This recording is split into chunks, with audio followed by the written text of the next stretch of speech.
निजी जनों से महाराज जी, जैसे कोई जमीन संवाद हो गया या घर परिवार का, उसमें महाराज जी कैसे? हाँ, तो क्रोध का अभिनय करना होगा। महाराज जी, लेकिन मैं उनका दिल भी नहीं दुखाना चाहता, मतलब मैं खोना नहीं चाहता हूँ छोटी सी जमीन के लिए या फिर किसी और भी।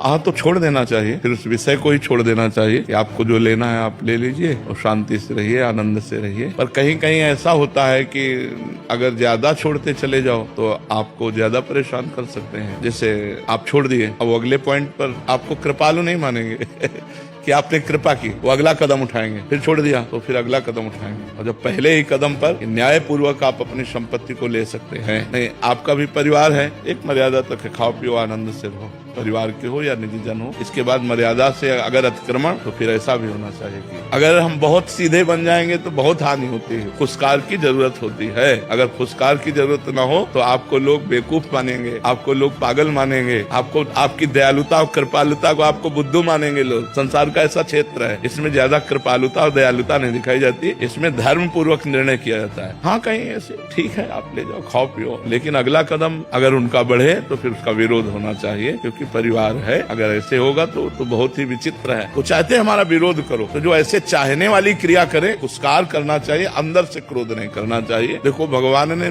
बचाने की कोशिश की कि दोनों भाइयों में युद्ध ना हो। दोनों भाई ही तो हैं, पांडु और धृतराष्ट्र के ही तो पुत्र हैं, तो बिल्कुल एक घर ही तो है। लेकिन फिर विनाश हुआ, पूरे कौरवों का विनाश हुआ। अगर हमें जरूरत पड़े तो दया करना चाहिए और जरूरत पड़े तो कठोरता भी करनी चाहिए।